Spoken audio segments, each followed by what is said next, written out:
Why did the United States attack Libya, Iraq, Afghanistan, and Yemen? Why are U.S. operatives helping to destabilize Syria? And why is the United States government so intent on taking down Iran, in spite of the fact that Iran has not attacked any country since 1798?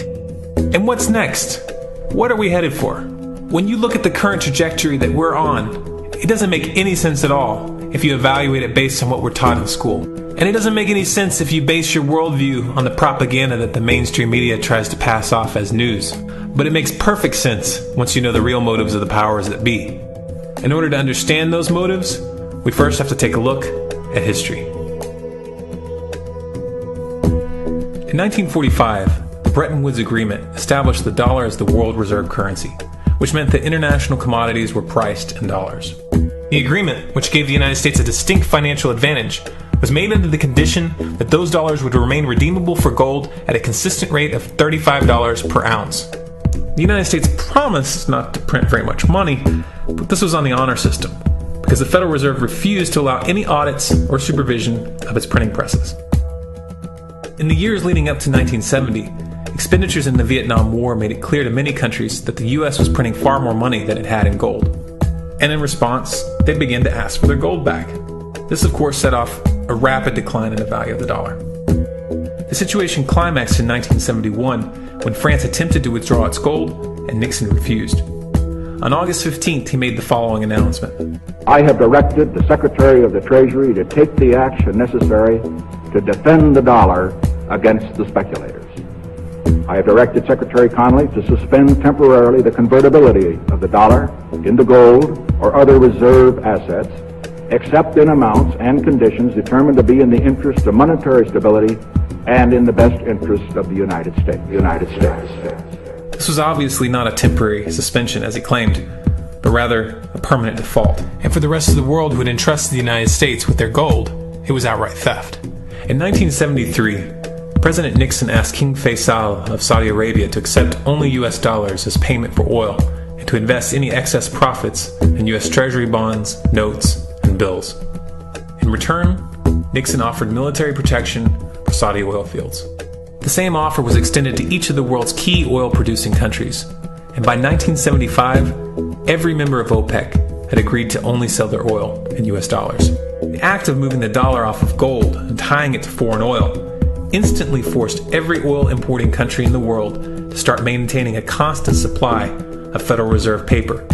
And in order to get that paper, they would have to send real physical goods to America. This was the birth of the petrodollar. Paper went out, everything America needed came in, and the United States got very, very rich as a result. It was the largest financial con in recorded history.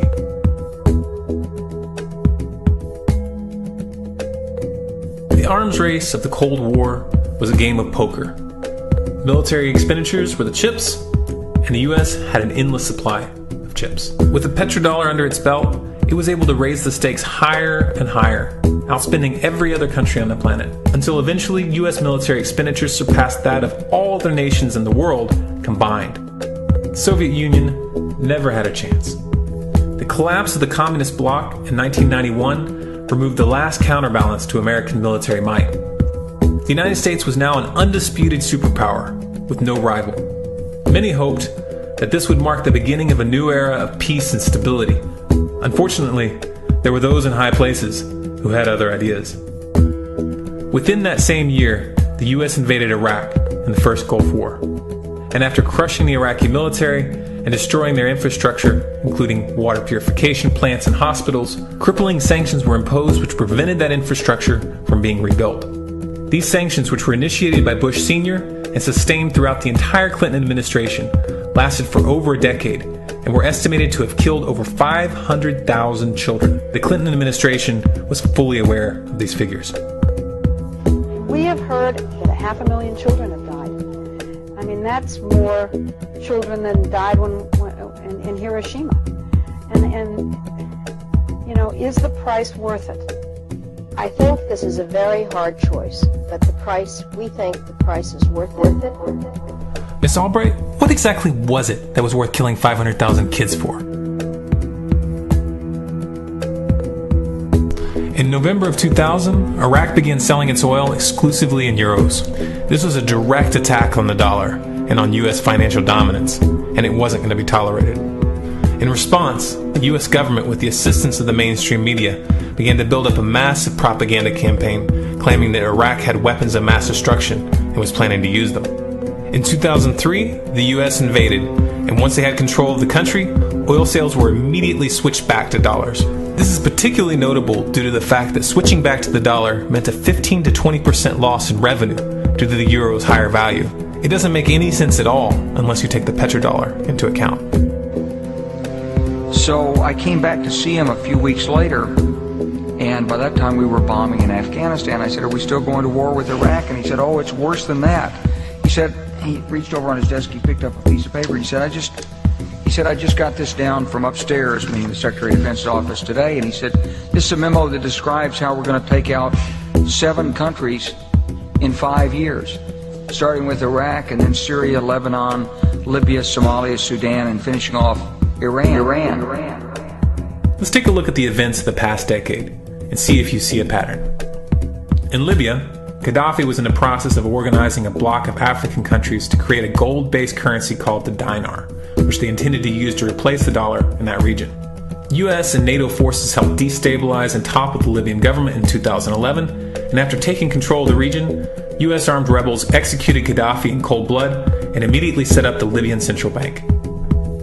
Iran has been actively campaigning to pull oil sales off of the dollar for some time now, and it has recently secured agreements to begin trading its oil in exchange for gold. In response, the US government, with mainstream media assistance, has been attempting to build international support for military strikes on the pretext of preventing Iran from building a nuclear weapon. In the meantime, they established sanctions which US officials openly admit are aimed at causing a collapse of the Iranian economy. Syria is Iran's closest ally, and they are bound by mutual defense agreements. The country is currently in the process of being destabilized with covert assistance from NATO, and though Russia and China have warned the United States not to get involved, the White House has made statements within the past month indicating that they are considering military intervention.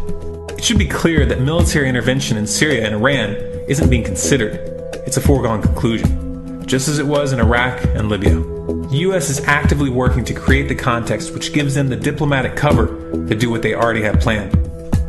The motive for these invasions and covert actions becomes clear when we look at them in their full context and connect the dots. Those who control the United States understand that even if a few countries begin to sell their oil in another currency, it will set off a chain reaction and the dollar will collapse. They understand that there is absolutely nothing else holding up the value of the dollar at this point, and so does the rest of the world. But rather than accepting the fact that the dollar is nearing the end of its lifespan, the powers that be have made a calculated gambit. They have decided to use the brute force of the U.S. military to crush each and every resistant state in the Middle East and Africa. That in itself would be bad enough, but what you need to understand is that this is not going to end with Iran. China and Russia have stated publicly and on no uncertain terms that they will not tolerate an attack on Iran or Syria.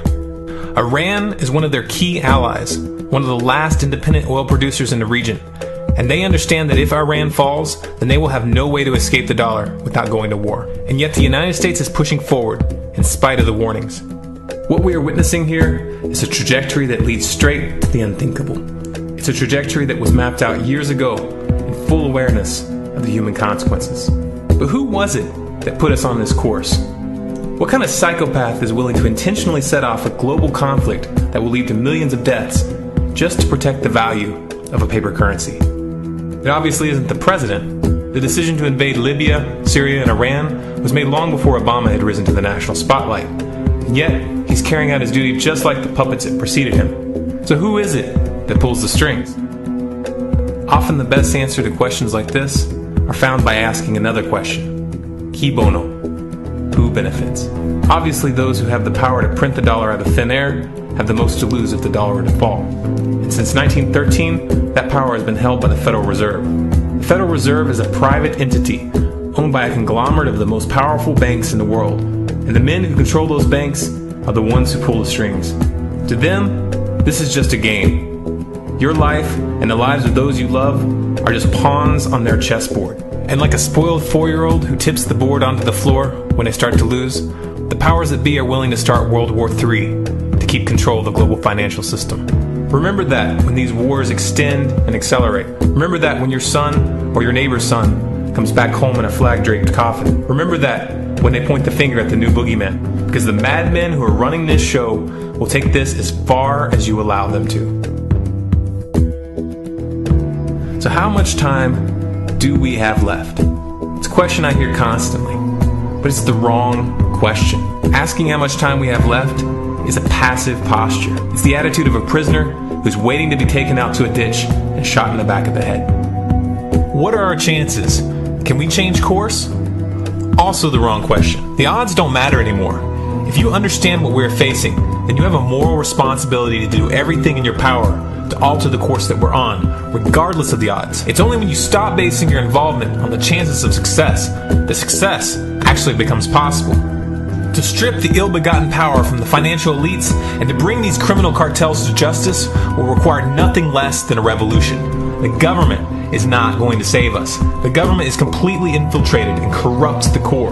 Looking to them for a solution at this point is utterly naive. There are 3 stages of revolution, and they are sequential. Stage 1 is already underway. Stage 1 is the ideological resistance. In this stage, we have to actively work to wake up as many people as possible about what is happening and the direction we're headed. All revolutions originate from a shift in the mindset of the population, and no other meaningful resistance is possible without it. Success in this stage of the game can be measured by the contagion of ideas. When an idea reaches critical mass, it begins to spread on its own and seeps into all levels of society. In order to achieve that contagion, we need more people in this fight. We need more people speaking out, making videos, writing articles, getting this information onto the national and international stage. And we especially need to reach the police and the military. Stage 2 is civil disobedience, also known as nonviolent resistance. In this stage, you put your money where your mouth is, or more accurately, you withhold your money and your obedience from the government, and you do everything in your power to bring the gears of the state to a halt. Practiced in mass, this method alone is often enough to bring a regime to its knees. However, if you fail at this stage, stage 3 is inevitable. Stage 3 is direct physical resistance. Direct physical resistance is the last resort, and it should be avoided and delayed as long as possible. And it should only be invoked after all other options have been thoroughly exhausted. There are those who talk tough and claim that they will resist when the time comes. But what those people fail to realize is that if you are inactive during the first 2 stages and save your efforts for the last resistance, then you will fail. When the Nazis were moving door to door, dragging people out of their homes in Germany, that was the time to fight back physically. But due to the lack of ideological resistance and civil disobedience leading up to that moment, even an armed uprising would have likely failed at that point. An armed uprising can only succeed if the people have established an attitude of active resistance. And active resistance is only possible after their minds have broken free from the mainstream propaganda. If you want to fight back, it's now or never. You're not going to get another chance, and the stakes are far higher than they were in Nazi Germany.